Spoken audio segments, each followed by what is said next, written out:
Hello, beautiful and beloved ones. This is Lorelei from the Tightrope to 5D Music Reactions. And if you wonder about that title, just stick around to the end. I'm going to give you a special message about this historic, never before seen shift from third dimensional consciousness to fifth dimensional consciousness for the entire planet. So that's exciting. But first, we're going to look at James Blunt Monster. This video got 77 million views. So let's see what that's all about. Here we go.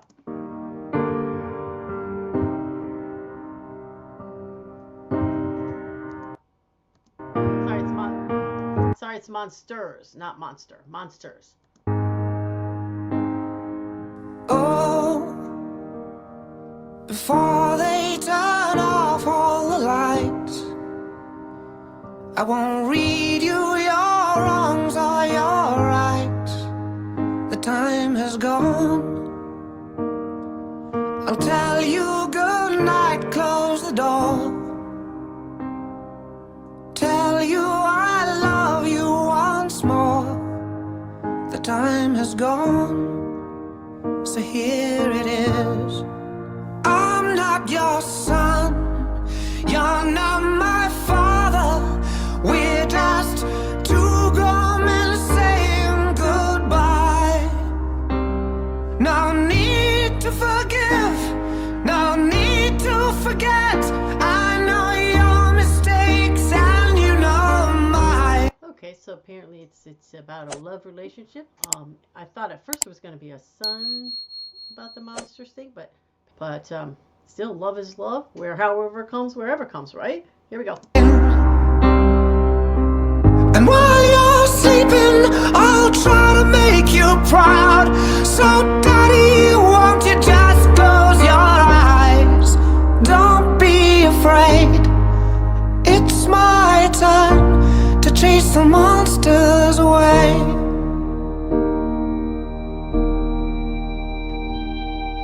Oh, well, I'll read a story to you. Only difference is this one is true. The time has gone. I folded your clothes on the chair. I hope you sleep well, don't be scared. Time has gone, so here it is. I'm not your son, you're not my father. We're just two grown men saying goodbye. Okay, let's go back. Boy, there's so much emotion here. I can see why it got so many views. There's just so much emotion. Time has gone, so here it is. I'm not your son, you're not my father. We're just two grown men saying goodbye. No need to forgive, no need to forget. I know your mistakes and you know mine. And while you're sleeping, I'll try to make you proud. So daddy, won't you just close your eyes? Don't be afraid. It's my time to chase the monsters away. Sleep a lifetime, yes. Oh man, I got the whole thing wrong, didn't I? Huh. I guess it's about, I don't know though. He said I'm not your son and you're not my father. Oh gosh, I get it. So it's not about a love relationship. I mean, it is a lover, but it's a father and a son love. But he says the roles have been flipped such that you're not my father anymore. It's the other way around. Oh my goodness. That puts a whole new perspective on it. Never saw this before. So you have to forgive me. So, oh, wow. So profound. So he's chasing the monsters away as his father is in his probably in his last days. Aww. And breathe the last word. You can feel my hand on your arm. I will be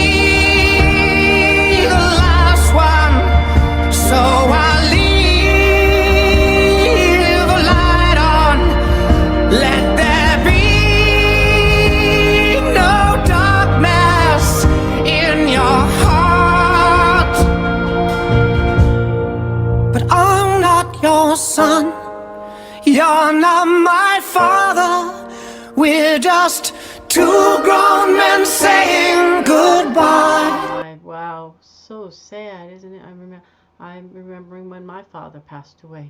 Wow. No need to forgive, no need to forget.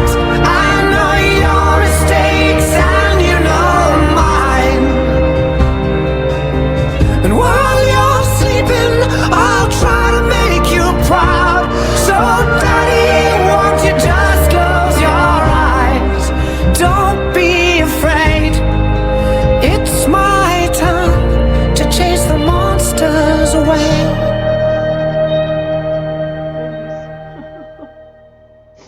Oh my goodness. Oh. Oh, wow.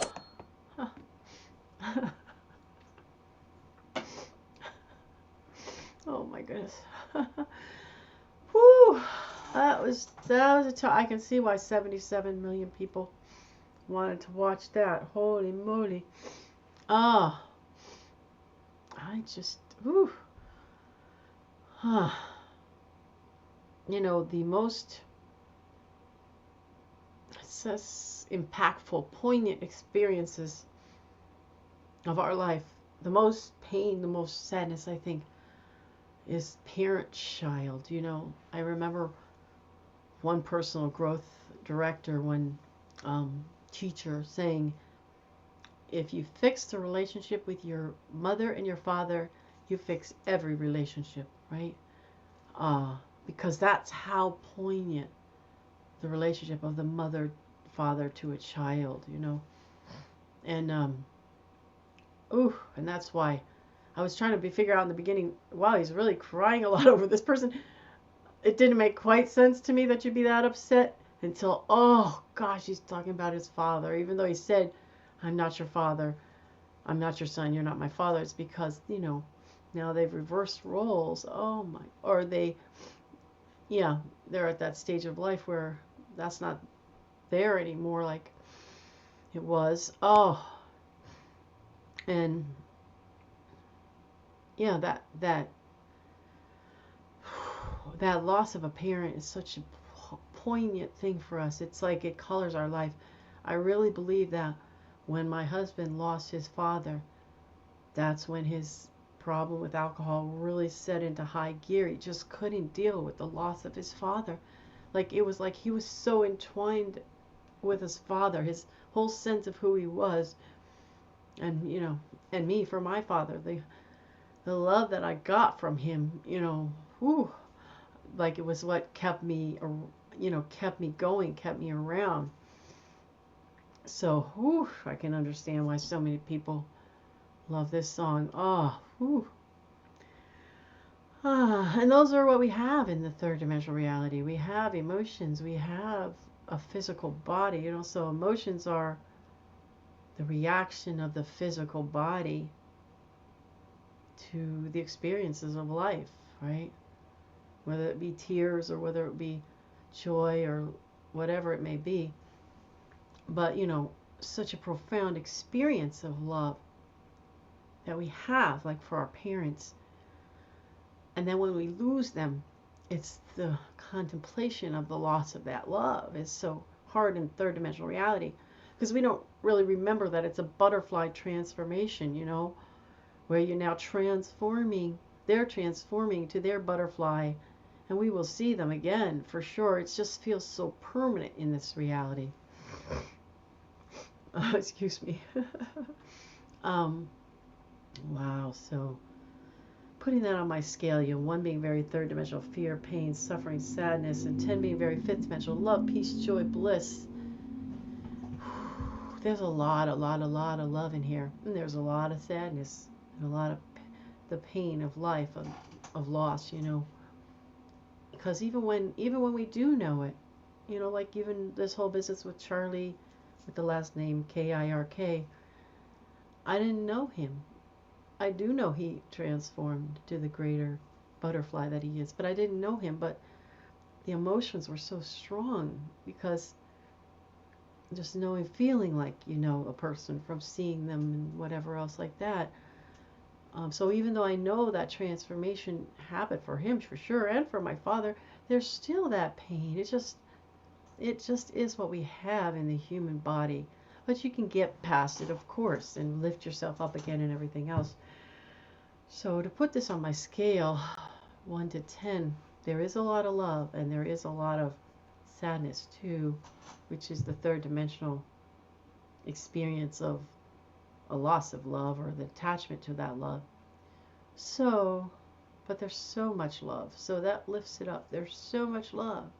There's so much love that this one has for his father and that we have for our parents, you know. So that lifts it up. Oh, whew. So I think I'm going with like, and this very opening of the heart too, right? So I think I'm going with like a 7.5 on this one. Even though I am crying. But we open our heart, you know. And that's such a beautiful thing. That's what going to the fifth dimension is. It's just fully open your heart, you know, without the attachment and all that. But, whew, oh my goodness. So, by the way, if you're enjoying this, please like my video, like his video. My goodness, and subscribe and hit the notification bell so you'll get notifications.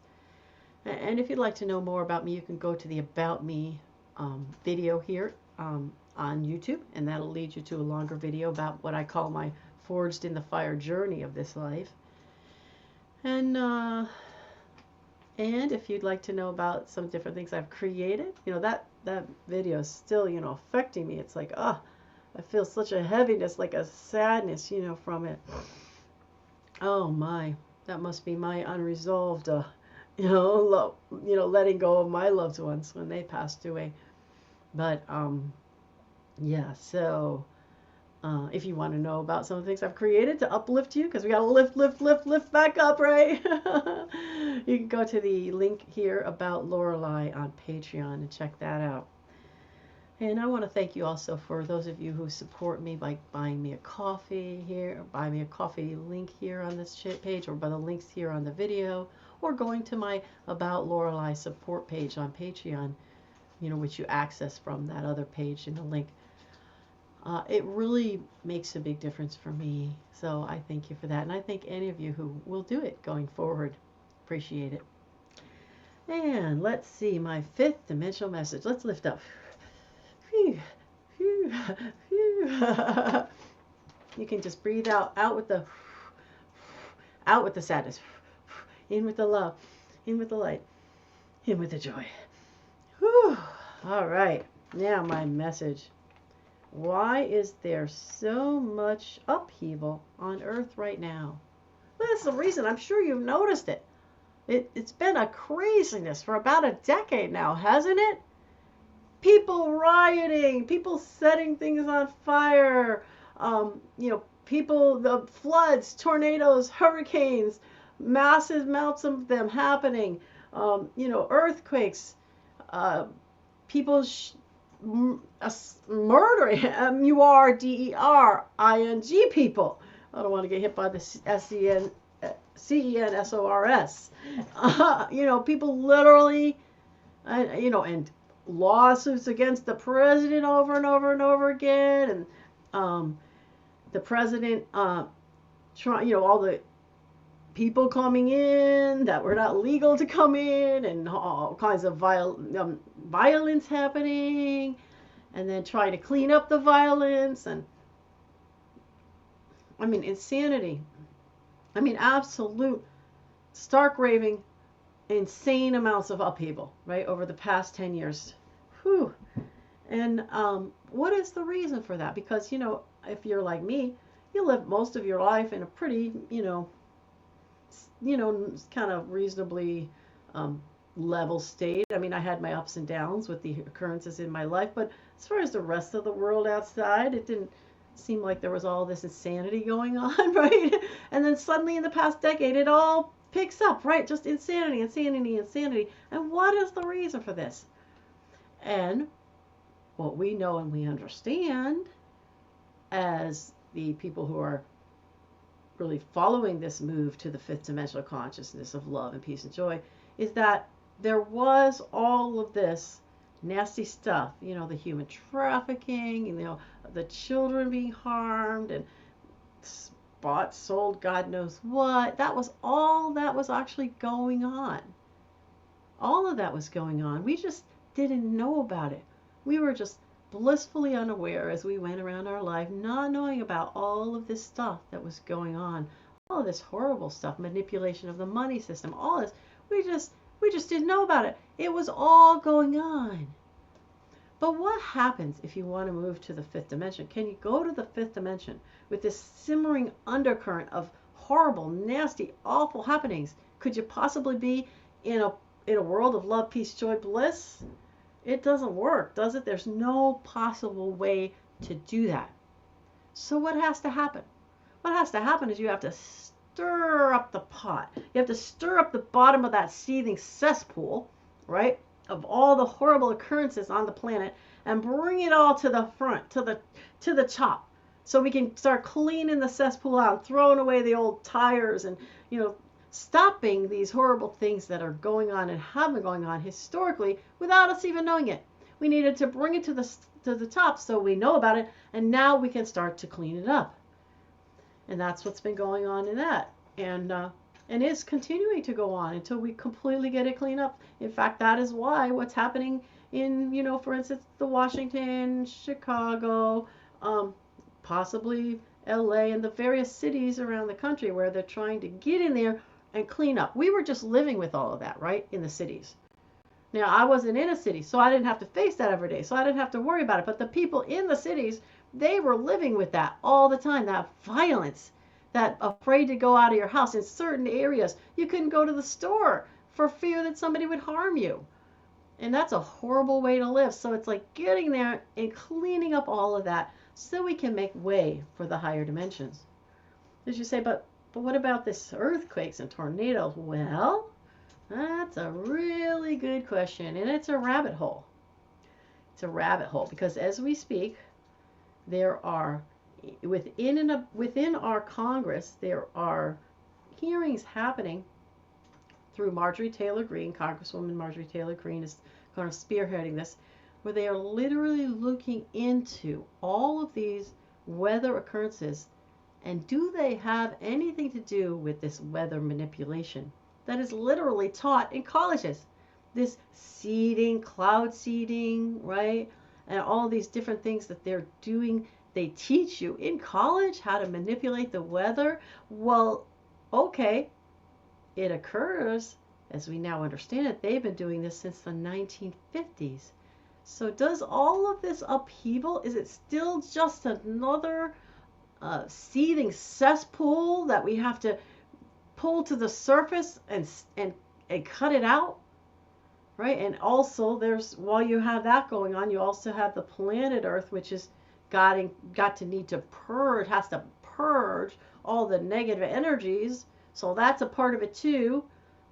So that's happening, and as the Earth sort of releases these energies, it does cause things like, earthquakes and floods and all that. But as we do understand it, not anywhere near as many as we've been having. So a lot of this is more of that cesspool that we've been living with without even knowing it. I mean, how many of the massive weather occurrences over the past 75 years, I wonder how many of them had anything to do with this manipulation of the weather. And I wonder whether this was accidental or not. I wonder whether any of these, were purposeful. That's a really good question. So, basically what we're seeing out there is a kind of a massive house cleaning. This house, called the Earth, needs to be cleaned to pure, pristine beauty, right? So that all that is here is shining with the light, right? Every human, every part of this earth, every cave is shining with the light. Every basement is shining with the light. Every closet is shining with the light. Every house is shining with the light. It must be cleaned. And how long is this going to take? I don't know. It would take a while, maybe. I don't know.